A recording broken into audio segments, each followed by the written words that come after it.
ہمارا کہنا یہ ہے کہ 9 مئی کا جو بیانیہ تھا وہ عوام نے مسترد کیا ہے، اور اس لیے جوڈیشل کمیشن کا تقاضا بھی کیا گیا ہے کہ 9 مئی سے لے کر اور 9 فروری فارم 47 تک جو جتائے گئے ہیں، ہارے ہوئے کو جتایا گیا ہے، ایک فراڈ کیا گیا ہے اس قوم کے ساتھ. خدا را اب 40 سال نہ لے سپریم کورٹ فیصلہ کرنے میں. جس طرح کل انہوں نے خوشائند بات ہے کہ ذوالفقار علی بھٹو کے انہوں نے ٹرائل کو کہا کہ یہ مس ٹرائل تھا اور یہ انصاف کے تقاضے پورے نہیں ہوئے، اور یہ کہ ڈیو پروسیس آف لا نہیں آئینی اس تقاضے پورے کیے گئے.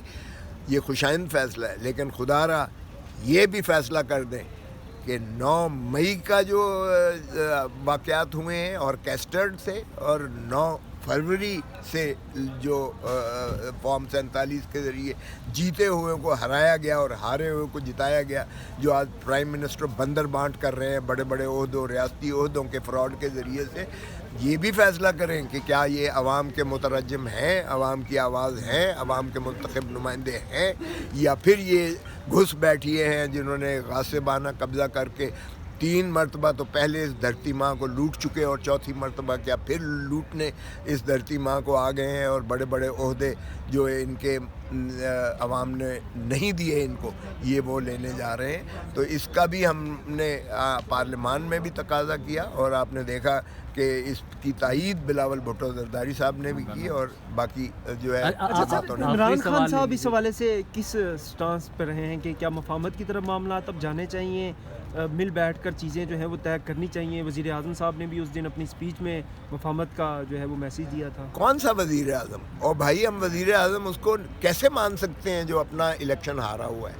تو وزیر اعظم کہنا بند کریں، وہ عوام کے ترجمان نہیں ہو سکتے. جو اپنے حلقے سے آ رہا ہے وہ سارے پاکستان کو ان کے وزیر اعظم بنا دیا گیا ہے. تو یہ اس طرح سے گھس بیٹھیے جو بیٹھے ہیں، یہ عوام کے ترجمان نہیں ہو سکتے ہیں. بات چیت تو تب ہو گفت و شنید چوروں ڈاکوؤں لٹیروں سے. اب انہوں نے مینڈیٹ بھی چرانا شروع کر دیا ہے. پہلے تو دھن دولت اس ملک کی چرا کے 3 نسلیں ہماری گروی کر چکے ہیں وہ پاکستان کی. اب یہ 9 اب اور جو ہے ان کو دے کر جو ہے لوٹنے کا موقع دیں، اور یہ گدھوں کی طرح اس دھرتی ماں کو پھر لوٹ کر یہ پھر واپس باہر لندن میں اپنی دولتیں جو ہے وہ ان کو مضبوط تر کریں گے اور ان میں اضافہ کریں گے. ہمارا تو کوئی جھگڑا ہی نہیں ہے. ہم تو کہتے ہیں کہ عوامی مینڈیٹ کو ریسٹور کر دو. 180 سیٹیں ہم جیتے ہوئے ہیں، وہ ریسٹور کر دیں. مخصوص نشستیں جو ہیں وہ ہمیں دے دیں، ہم 235 ہماری تعداد بن جاتی ہے، اور پھر حق حکمرانی عوام کو دیں جو آئین کا تقاضا ہے. ہمارا تو کوئی جھگڑا نہیں ہے. اس لیے مفاہمت یہی ہے کہ انصاف کے جو ہے ترازو پر آپ اس بات کو تعین کر دیں، عوامی مینڈیٹ کو بحال کر دیں، جن کی حق حکمرانی ہے اس کو ریسٹور کر دیں، اور ریاست کو آگے چلنے دیں.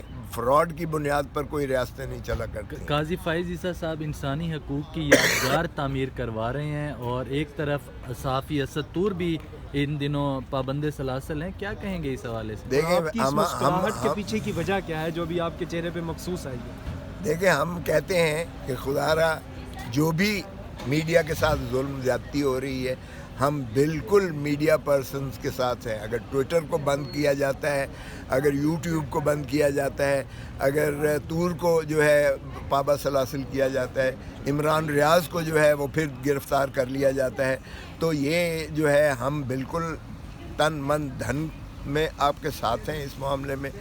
اور یہ جو ہے آج کل کے زمانے میں آگہی جو ہے آئینی حق بھی ہے پاکستان کی عوام کا، اور آپ کا فرض بھی ہے بطور چوتھے ستون ریاستی ہونے کے ناطہ سے کہ آپ ان کو آگہی دیں. اس پر کوئی قد غن جو ہے نہ بین الاقوامی طور پر اس کا کوئی جواز بنتا ہے، نہ قومی طور پر اور آئینی طور پر اس کا کوئی جواز بنتا ہے.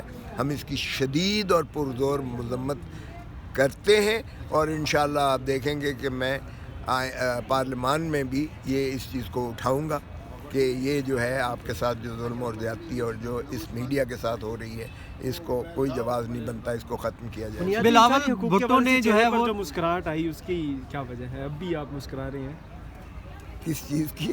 بنیادی انسانی حقوق کی جو یادگار تعمیر ہو رہی ہے، یہ سن کر آپ کے چہرے ہاں پر مجھے اس لیے مسکراہٹ آئی کہ ہمارے زو مانوی جو ہے ہمارے قول و فعل میں بہت زیادہ تضاد ہے. کاش ہم عمل بھی کریں جو ہم باتیں کرتے ہیں. اور اس لیے یہ مانیومنٹ بن جانے سے یا عمارت بن جانے سے عمارت کی کوئی اتنی اہمیت نہیں ہوتی ہے. اس کے اندر سے جو انسان بیٹھے ہوتے ہیں ان کو معنی ہوتا ہے، اس کی روح جو مترشح ہوتا ہے وہاں سے جو فیصلے ہوتے ہیں، جو عملداری ہوتی ہے، اس کی زیادہ میں سمجھتا ہوں اہمیت اور وقت ہے. کاش کہ انسانی حقوق پر عملداری کر کے سپریم کورٹ اور جتنے ادارے ہیں وہ انسانی حقوق کی پامالی نہ کریں جس طرح سے 2 سال میں ہو رہی ہے. سر آپ نے قول و فعل کا تضادات کا کہا، وہ چیف جسٹس صاحب کا بھی سوال آ گیا، اور یہ یادگار بھی چیف جسٹس صاحب خود ہی تعمیر کروا رہے ہیں. تو آپ نے بڑے چیف جسٹسز دیکھے ہیں، ان محترم قاضی فائز عیسیٰ عزت مآب صاحب کو کیسے یاد رکھا جائے گا؟ دیکھیں تاریخ اس کو جج کرے گی. میں نے تو بانگ دہل کہا کہ آپ نے جمہوریت کا قتل کیا ہے، جو آپ نے انسانی حقوق، ہم تو آپ کے لیے آپ کا لیول پلینگ فیلڈ مانگنے آئے تھے. آپ نے تو فیلڈ ہی ہمارے نیچے سے جو ہے وہ کھینچ لی، چھین لی. تو شاخسانہ تو یہاں سے شروعات ہوئی ہے، جو آج ہم فارم 47 کی شکل میں 9 مئی کو دیکھ رہے ہیں. اگر کاش اس سے پہلے جو فیصلہ تھا کہ جوڈیشل آفیسرز دیے جائیں، جو نجفی صاحب نے لاہور ہائی کورٹ میں کیا تھا اور سپریم کورٹ نے اس میں سسپینڈ کر کے اس وکیل صاحب کو بھی نوٹس دے دیا. ارے خدا کا خوف کریں بھائی، اے سی ہے، اسسٹنٹ کمشنر ہے، یا جتنے تحصیلدار ہیں یا جو بیوروکریسی سے لیے ہوئے لوگ ہیں، انہوں نے تو غلامی اور تابعداری کرنے میں کوئی کسر نہیں چھوڑی ہے. اور جتنی انسانی حقوق کی پامالی ہو سکتی تھی، جتنی عوام کو جو ہے ذلت اور خواری رسوائی ہو سکتی تھی، عوام کے حقوق کو جتنا ڈاکہ مار سکتے تھے، سلب کر سکتے تھے، آج سلب کر کے آج ریاست اس نہج پر پہنچ گئی ہے کہ آگے چل نہیں پا رہی ہے. اور اس لیے جو ہے کس طرح سے پاکستان آگے کو بڑھے گا اور پاکستان کی جمہوریت کس طرح سے جو ہے یہ تاریخ میں دیکھی جائے گی. تو اسی تناظر میں یہ ان ایوانوں کے بھی فیصلے جو ہیں ہمیشہ تاریخ کی نظر ہوتے ہیں. تو تاریخ اگر 40 سال بعد ہی انہوں نے انصاف کرنا ہے تو پھر آپ خود اندازہ کر لیجئے گا کہ ان کی کیا افاد. صاحب یہ بتائیے گا کہ اس وقت بلاول جو ہے احتجاج میں شرکت کرنے کی جو ہے وہ ہدایت کی ہے، آپ احتجاج میں جائیں گے اتوار کو ہو رہے جو؟ بالکل جائیں گے، کیوں نہیں جائیں گے. اچھا